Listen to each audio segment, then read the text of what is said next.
Thank you for coming to hang out with us for the next 50 minutes or so. My name is Megan Smith. I am the co-director of Tech Academics Institute, which is an organization, funny enough, that was formed a year ago at Festival of Diaspora in Rio. And I was going to leave that part out, friend, are creating, and developing ideas and concepts that really build better futures for all communities. I am going to allow each of our panelists to introduce themselves, along with answering a question as far as their introduction, and that is, what do you, share your name, your title, and what you hope everyone in this room will get out of this conversation. Hi, everyone. My name is Sandra Mosquera. I am the Vice President Product Manager, Technical Product Manager for JP Morgan Chase. I am also part of the Board of Directors for the Festival of the Diaspora, co-lead and co-founder of Latinas in Tech Philadelphia, and co-lead of Trabaja. All of these organizations have the same mission: create a more inclusive tech industry. And what I hope with the Tech Academics Institute and what we're going to discuss today is that we all understand how important it is, more than ever, that we invest in our Black and Brown communities and that we make sure that we participate in the development of the next technology. Hello, everyone. My name is Verónica Rodríguez Viveros. I'm an economist by title, but I've been working in tech for the past 10 years. I'm a senior product manager at a big tech in the US called Twilio, and I'm in charge of the identity and fraud security products. That's the job that pays my bills, but I do a lot of activism, digital activism. I'm an ambassador for the Google program, Women Tech Makers. I'm a leader at the largest women in tech organization in Colombia called Pioneras Dev. And I'm a co-founder of an NGO, Colombian-based, that was born in the city, called Digital Diaspora, that's basically looking to increase the presence of Afro-Colombians in tech. And as Sandra says, I will follow with her remark. I cannot wait to finish this session feeling more empowered, more motivated, and with a big list of future investors for the fellowship, future mentors, and future fellowship applicants. Thank you. Thank you. Good afternoon, everyone. My name is Al Motley. I'm the co-director of Tech Academics Institute with Megan. I also, I've just been in technology for 20 years now, mostly around strategy, product, and also just data, and really advocacy of how technology can help us meet our goals and also make us better as humans. I think I'm excited for you all to come away with two things that I think have struck me over the last few years as I've gone on my journey of learning about the Colombian ecosystem: the urgency and also the opportunity we have before us to really elevate the Afro-Colombian tech sector, so in partnership and collaboration. Thank you, guys. So that's actually a good segue into getting started. We're going to start actually with the urgency of it all. So a couple of things. We're here in Medellin, and as I'm sure everyone is familiar and has heard that Medellin has been positioned as South America's Silicon Valley, a tech hub and a center for innovation and science, right? But what we also know, per like a recent McKinsey impact study, is that by 2030, globally, there's going to be 85 million tech jobs that go unfulfilled due to skills gap. It's not a matter of lack of interest or people wanting the opportunities or to fill these careers, but it's lack of access, it's lack of personal investment, it's a lack of network, it's things that are not their fault, basically. But it's what it is, and that's the role of this panel to unpack a little bit more. Globalization presents a lot of great opportunities and challenges, and while companies still do seek out global talent to address these skills gap, Black talent is often overlooked and also just not prepared. So I want to start with the question for you guys: how can we ensure when we're having these conversations that Black tech talent is even being considered, that they're even, I hate to say on the menu, but rather at the table, not on the menu, but at the table. Like, what are we doing to prepare and position Black talent to be able to take advantage of these opportunities? I think we'd be remiss by not acknowledging some of the barriers that exist to that. So let's talk about both. Like, what are some of the barriers to entry, and then how can we start to talk about or think about solutions? And we can go in any order. Yeah. So I'm going to speak about our Afro-Latino community here in Colombia. I think we all know that the lack of infrastructure in the Black and brown cities is a big issue, right? Majority of the people that I know that have went through the journey of learning how to code, they did it because they had the opportunity to come out to the big cities, which also means that they had a level, economic level that allowed them to do that, right? Most of our population doesn't have that privilege. So it is important that the infrastructure in the communities improve so that we can actually think about skilling, learning English, and because without internet and without electricity, we can't do that. And even if we develop their talent and then we position them as a good skill set and employees for companies, because they don't have the connectivity they need, it will be harder for them to work for big corporations that are expecting a level of connectivity that they simply don't have. Yes, I totally agree with Sandra. We already covered that, so I will focus in representation, because representation matters. I am the daughter of a Chocuano who had to basically migrate to a bigger city for more opportunities, but I grew up being the only Black girl in my high school, one of the few in my college, and I went to public school, and I'm still the only Black one at all of my jobs that I've had. That's Colombian. So we do need to make the opportunities that are in tech more visible for the younger generations, and we need more role models.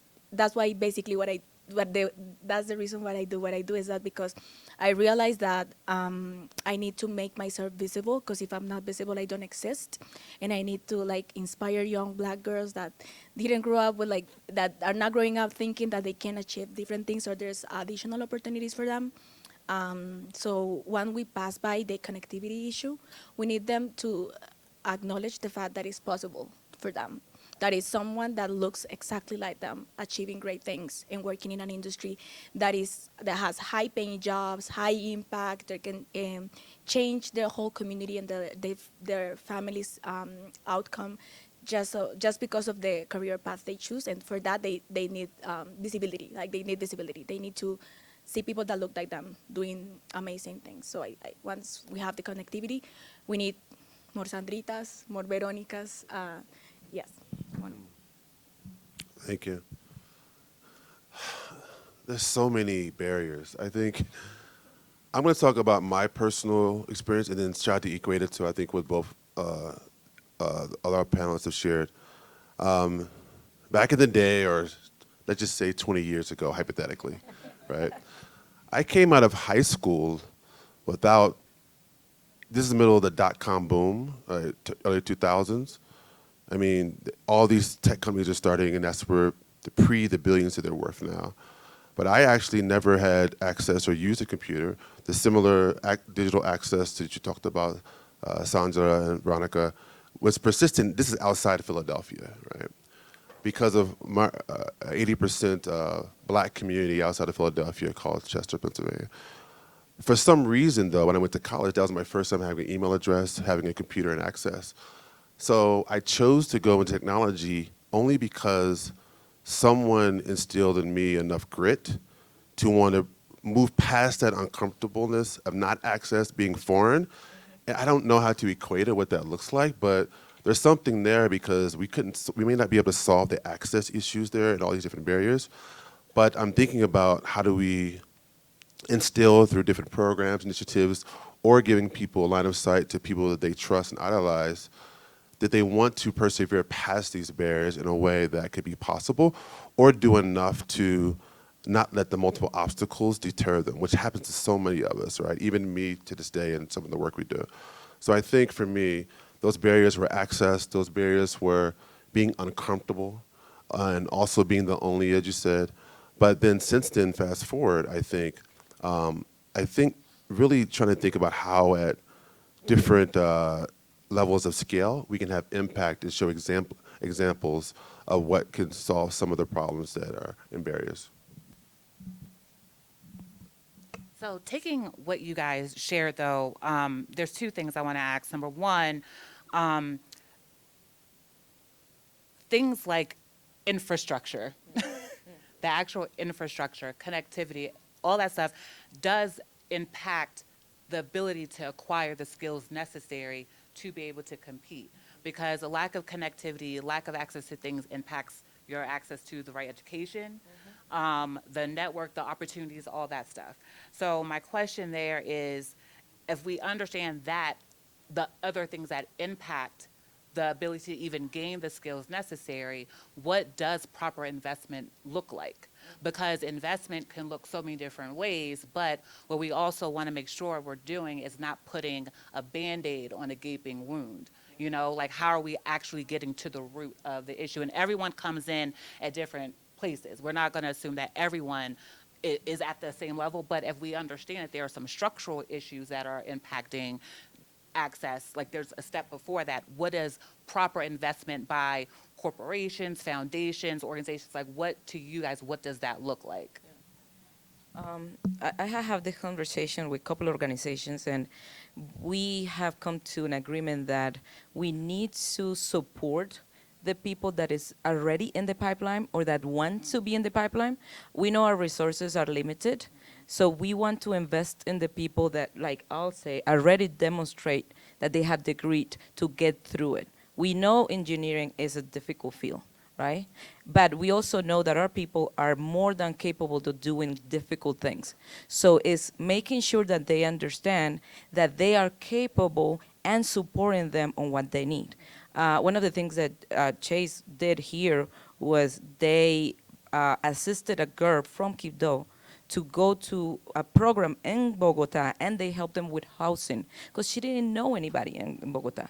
And those type of things, it's just one person, but those type of things really make a difference. We know that that person now is in an organization where she can become a VP, she can move to the US, she can provide for their family, but more importantly, she can go back and give to the community through mentorship, through allyship, through collaboration with organizations, right? So that one person is going to impact the future of El Choco in a way that if she didn't have that opportunity, she wouldn't have, even if she becomes an engineer, right? So those are type of investment when it has to be a complex and complete type of investment, even if we reduce the number that we give the opportunity, but we do it in a way that is complete. Do you have housing? Do you speak English? Do you have connectivity, right? When they have those moments of doubt, because we all go through imposter syndrome, do you have some mental health help, right? The programs have to address all of that. I love the model of the tech classes in the US because they do programming, but they also do career development. They also do interview mentorship, right? Because we understand that in 3 months or in 6 months, you're not going to be ready for a position of CIO, right? But we also know that if we mentor you well, you will get there, right? You will learn about one of the biggest issues, I think, for our community is corporate culture. We don't have history of people telling us, when you go into a corporation, this is the people that you need to meet. You need to be part of a BRG. We don't have that. So a program like the ones you guys are planning needs to account for all of those nuances so that we become very successful, so that they become very successful, and then we can really see the impact. Sandra said it all. No, I just wanted to add, connectivity-wise, I'm bilingual just because I had Wi-Fi when I was 13. That's it. I got into YouTube. At the time, people in the US were the only ones making content, and I got obsessed of looking up girls doing their makeup, and I forced myself to understand. So that's what I'm able to communicate with you guys in English right now. I graduated as an economist almost 10 years ago, but I went back because I have Wi-Fi. All I know, I've done it through the internet, and I'm a self-learner. That's how it works for me. And if it worked for me, imagine replicating that for the kids that get their power outages like 2 times a day in Quibdó. And just the fellowship donating Starlink antennas, even though we don't agree with the guy, like at least the product has its value in the market. Those things are just life-changing. A power, ¿cómo se dice? No, yeah, power generators donation. Yeah, even though those are government responsibilities, we cannot rely on the government because historically that's not has been like the way to solve things. So there's easy ways that a fellowship.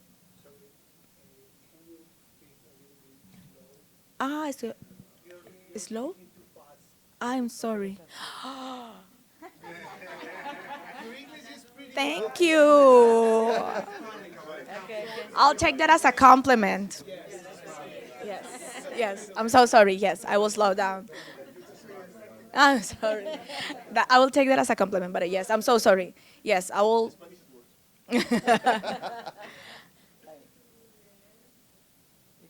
She's saying something else.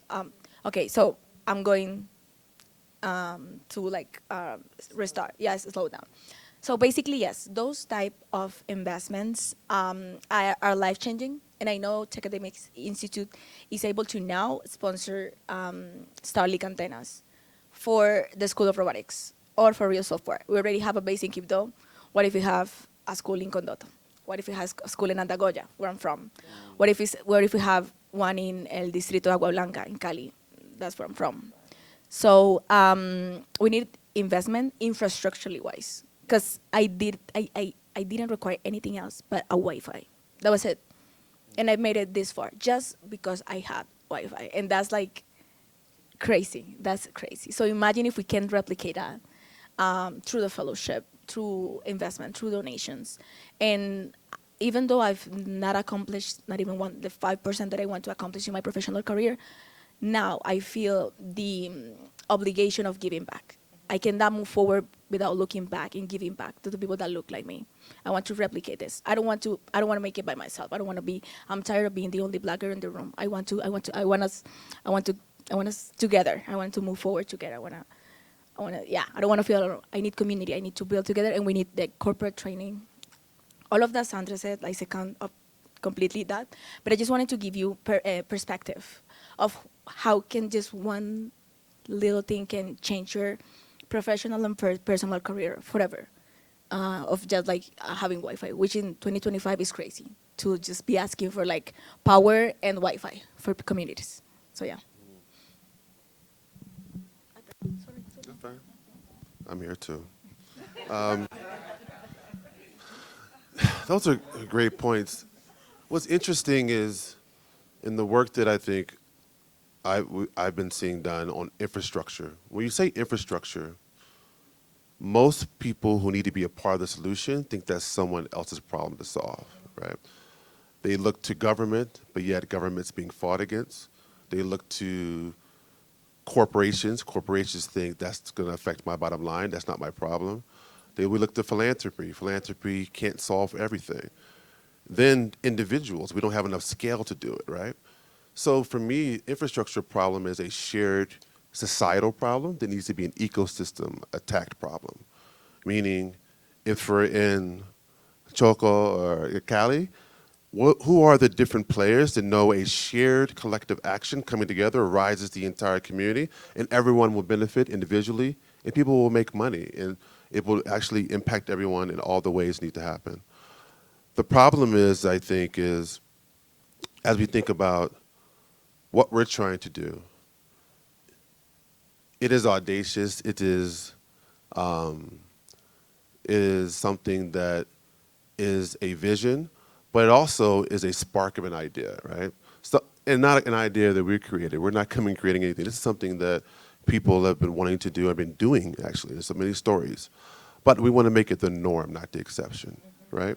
So I think about what are the things to do from an infrastructure standpoint, and think about how our role maybe is to be in the support, and then get the people who are the players who need to help this infrastructure and collective action move forward, aligned on the vision and the benefit to them all, right? And I think if we can do that and help many, many Afro-Colombians, I think, we will see the ripple effect come in some way. The speed will vary, but I think that's the way we'll try to approach it. I appreciate that when we talk about investing in Black talent, we're not just talking about individuals.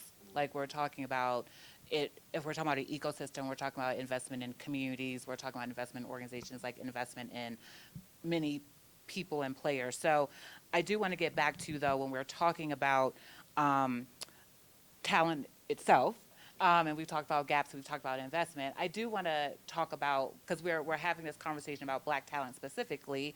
In your opinions, when we talk about Black talent, what tech talent, what are those, what positions are they uniquely able to fill? Like when we talk about, when companies roll out, well, I guess we're not calling it DEI anymore, but when they talk about diversity, and bringing how diversity drives innovation, and something that you said, Al, is in this climate when where DEI is being attacked, people need to lead, they need to storytell their skills as opposed to leading with, I'm the first Black woman who does yada yada, right? So when we're thinking on the corporate side of things, how are we talking about how Black talent is able to uniquely fill certain positions and opportunities? What are those skills, you think, and how does that sound, and what story are we telling there? I think I can speak about my experience. It wasn't necessarily a dream or an idea that anybody in my family had that I would become vice president at JP Morgan Chase, right? And it wasn't easy. So you can believe that if anybody from where we come from makes it, it's because they have gone through a lot. So we know we have the grit, the determination, the work ethic to make any project a reality. So we provide to our employers not only talent, but that determination and that grit and that, we are people that deliver. We're people that complete what we start, right? Because you have to throughout your life, right? We're not the type of person that is gonna say that's not in my job description, right? We're used to doing it all, and we will do it all for any organization that is willing to support us. We also, to a detriment, probably are very loyal because we understand and appreciate when somebody gives us an opportunity.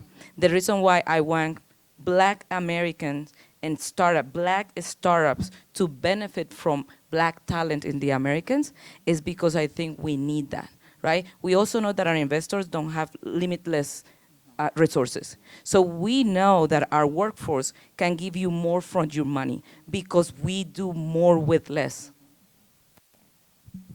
I agree. I think Black people, we all diasporic, we are natural born leaders because to survive today's society as a Black person, to navigate it, you have to lead yourself. You have to be resourceful. You have to be resilient. You have to be a true leader to survive as a Black person, to thrive or to just survive. So I need us leading more. Technically wise, we need to get it together, but I think that's the easiest part. I've been working in tech for 10 years, and it's a very male-dominated industry, and white male-dominated industry to be specific. And nobody emphasized how important are your life skills, your soft skills, your power skills, your people skills over your technical ones. Being a good person, being able to handle stress, being able to be resourceful can put you over someone that's more technically advanced than you. And we need to do a lot of mental work to believe that, because we are already that. We're natural leaders. But we have been raised or socialized into a narrative that tells us the opposite. So I do believe that a focus on people skilling and the corporate politics that is not talked about because there's not a lot of us. Because I grew up with a corporate dad, and the first day of my first job, he trained me. I was like, but I was privileged enough to have that training at home. We need to start replicating that because the technical will come. Like I had YouTube. I figured out like if I could do it, like anyone could do that. But navigating social spaces when you're gonna be the minority or the only one, when you're gonna be looked upon, when the worst things are gonna be expected of you, your technical skills are not the ones that are gonna put you through it. Are your social ones, like the way you handle yourself, your self-esteem, because you need to work a lot of your self-esteem to survive the corporate shenanigans that happens, and nobody talks about that. Like nobody talks. I'm so grateful because my dad sat me down and prepared me. But that should be the normal. Yes. Thank you. This is tough because I think we're a workforce-driven society that focuses so much on either academic or tangible skills that come out of like schooling or things of that nature. I think it's actually the soft skills that matter the most, because that's where, when I look at all the different work we do with like skills mapping or looking at people and unpacking the data about what makes people successful, it's interesting that if you have someone, I've talked to a lot of managers or people hiring people, they look at, if I have someone who's extremely smart, extremely well educated, but doesn't believe in themselves, does not have ambition, right? And that's nothing wrong with that. But on the other hand, you have someone who may be an average student, right? Who maybe lacks some things or access or doesn't know all of the things from an academic standpoint, but has a manageable and ambitious level of ego, right? They're not afraid to step into rooms that they don't know what's going to happen. What's interesting is that most managers will pick the latter, that type of person, because they feel like, and so I think about the skills to your question is, I'm thinking about how we focus on how we help people be happy, how we help our Black leaders be able to sustain foreign environments, right? Because you're typically in them. That's a broader way to put it. Whether it be a room there, you're the only person, whether it be a situation that's uncomfortable, that they're just unaware.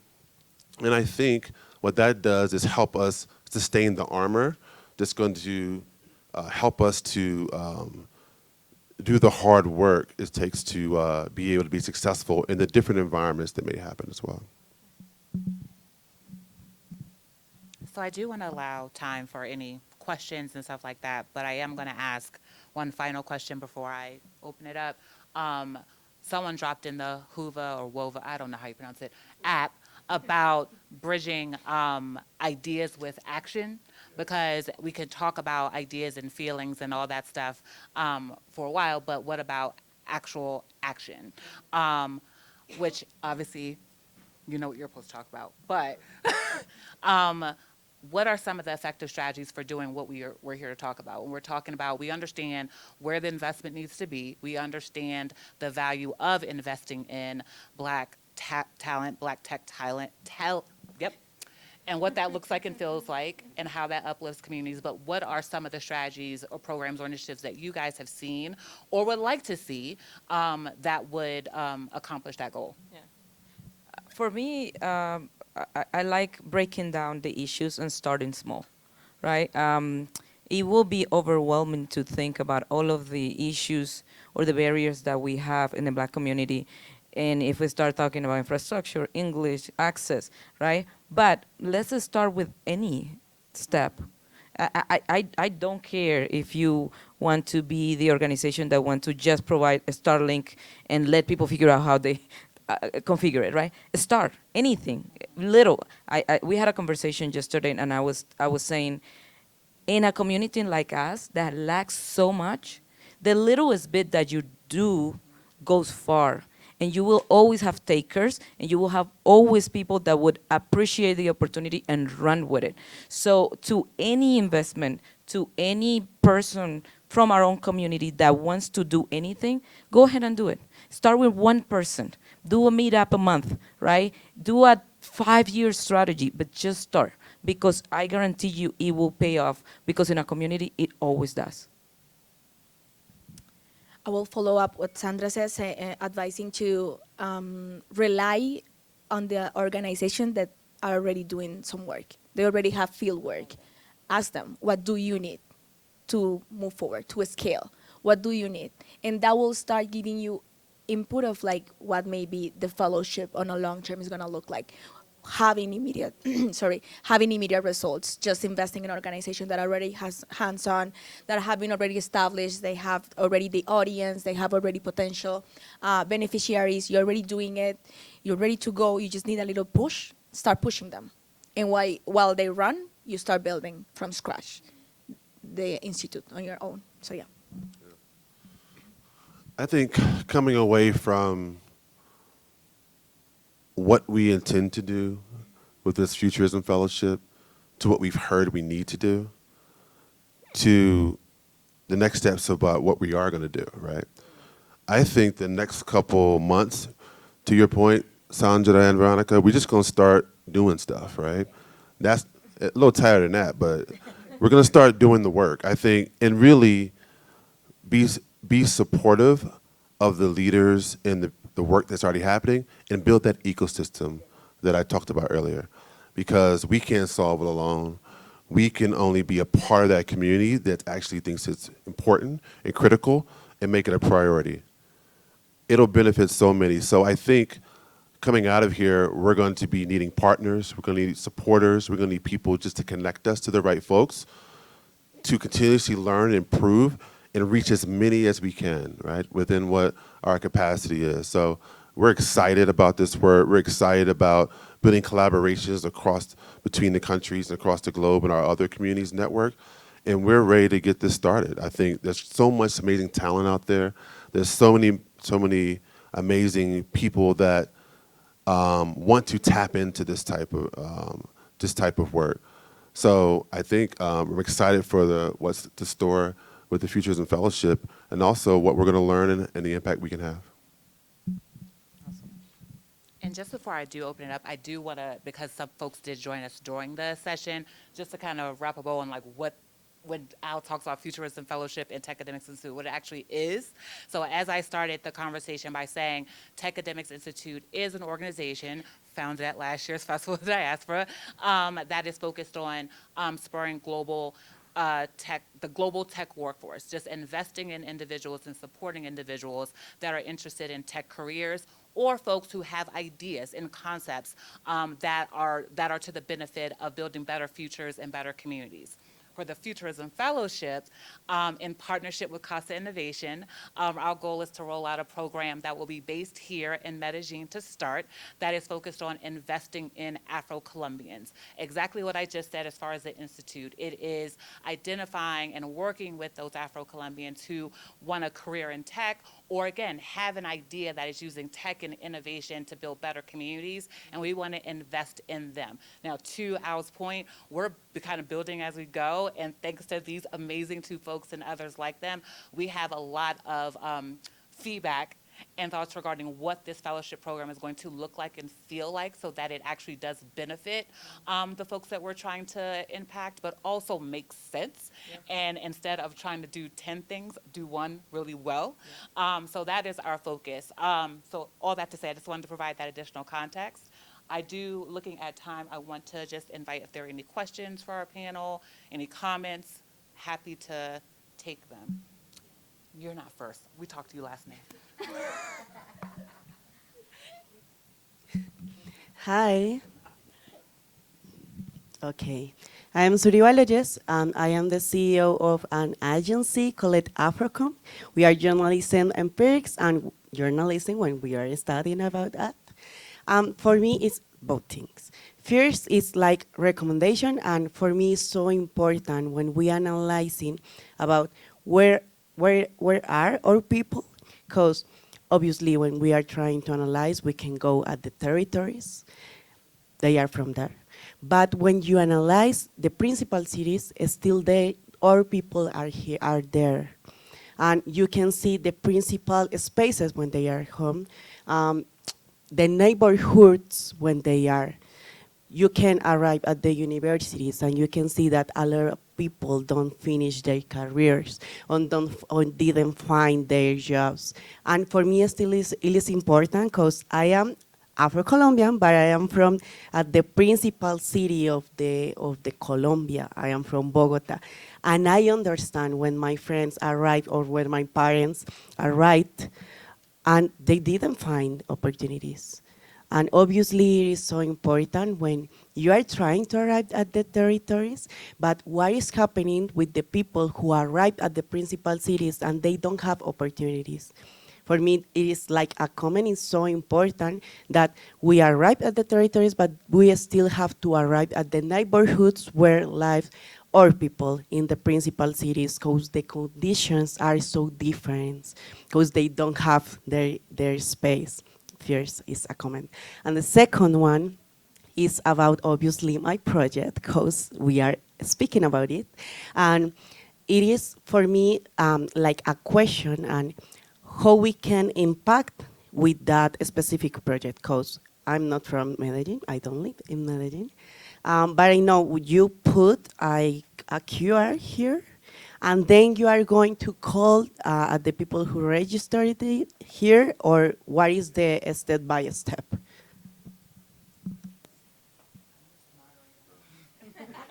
That was a good one, Megan. No. Well, I'm gonna keep going. One more. There we go.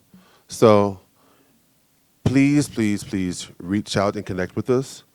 Over the next several months, we will be meeting with people, talking to partners, figuring out ways to build the coalition on how to do this work. So I think we're committed to our team working with others like yourself to understand more and figure out how we can partner as well. How far we can go, where do we pull potential fellows from, and then what the work looks like to understand the conditions, to your point, the opportunity. So you can scan that, and that'll be able to work. Similar, yes. Can I, sorry. So let me be the first to say out loud that I will partner with you 100%. So Kobe Hatcher, we've been running the New Technologist out of Seattle for the last 10 years in partnership with Microsoft. And we have traveled the road that you just described, and we've got all the lessons learned, and I can help fill in some of those gaps. But yes, it works. We've got the data that it works. We can see that when they get jobs, and that's a key component, when they get jobs, that they get promoted twice as fast. So like they provide value right away, and they get promoted. That's our evidence point. And then we have all the data around how many of them become first-time home buyers, right? So like there's the economic mobility that's actually the key. So I got to run to the next session where I got to moderate, but I wanted to say that out loud. Okay, I'm with you. Yes, okay. Thank you, That was actually a perfect segue because I'm going to talk about economic mobility. So I have two friends, well now three, and Sandra hopefully now 4 friends on the panel. So I'm going to offer a comment and just a question that doesn't necessarily need to be answered today, but more so a question that I would suggest that you think about. I used to run a workforce development organization in Philadelphia that was invested in by JP Chase called Hire Philly. And one of the things that I stumbled upon that I could not have predicted would happen is I noticed that there was a difference in narrative depending on the community we were talking about, and a complete underrepresentation in talking about the value of social capital. So really quickly, the narrative.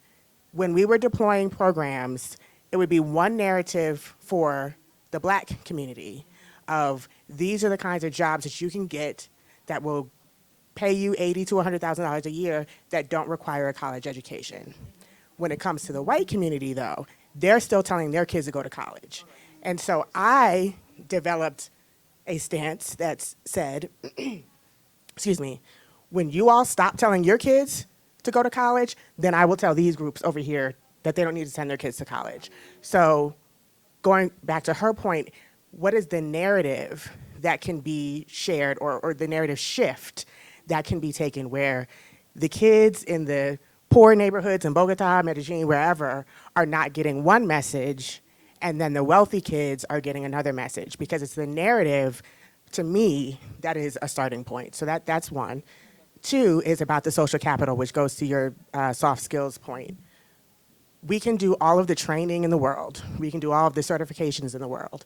If we are not helping folks of color understand their network is their net worth, and understand the value and importance of those social skills, those soft skills, so that you know how to work a room, you know how to have an intelligent conversation with someone that's not transactional, you know how to strategically move through your professional career. We'll have a whole bunch of talented people with a whole bunch of alphabet soup behind their names and a whole bunch of certificates that would hide behind a computer and won't know how to fully deploy those skills that they have. So again, I wanted to offer a kind of thought-provoking scenario of what are we doing to change the narrative to make sure that the poor kids, the poor black kids, are getting the same messaging as the rich white kids, and how do you infuse the importance of social capital into the broader work that you plan to do? Thanks, Catherine.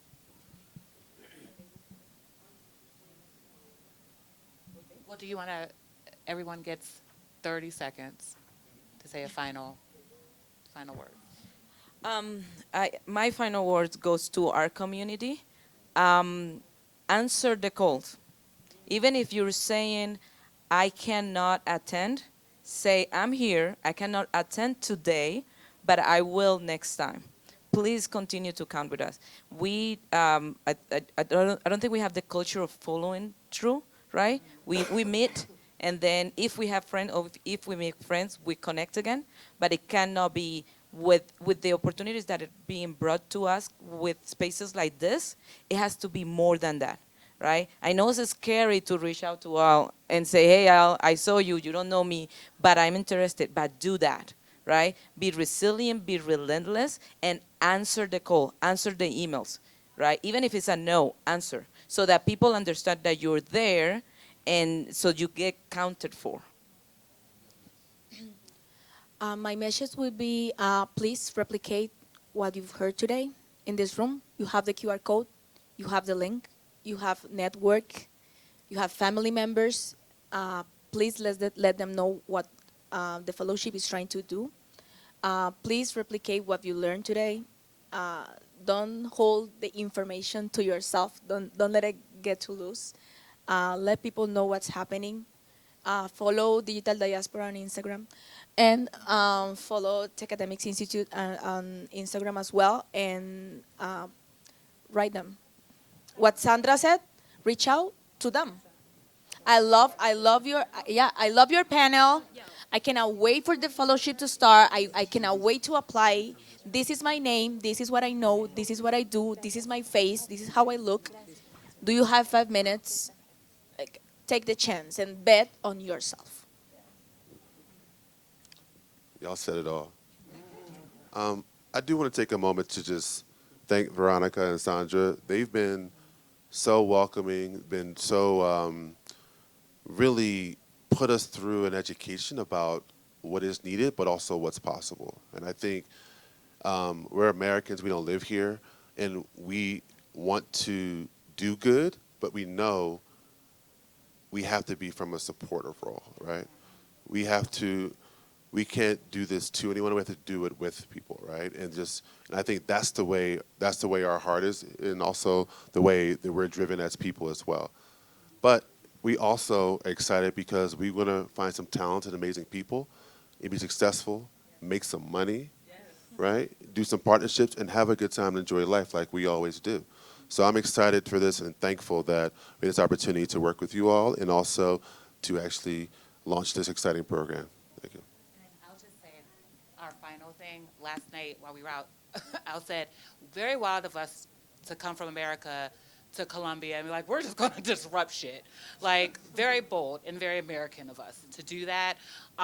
But also respecting those who have far more knowledge than we do and we're able to listen and learn and understand from folks. That has been very critical. I'll say this just to kind of echo what Al said. It is important for us, and we look at everyone in this room as falling into one of these buckets, as a collaborator, as a partner, as a thought leader, as a possible mentor, but then also a potential fellow. That's our call to action, kind of, is consider what bucket you fall into. We cannot do this work alone, and it is critical if we're going to make the impact that we would like to make here, that we have the support and partnership of folks like you in the room and others. So don't leave. You can't walk out without talking to one of us four. But thank you guys for joining us. We really appreciate it.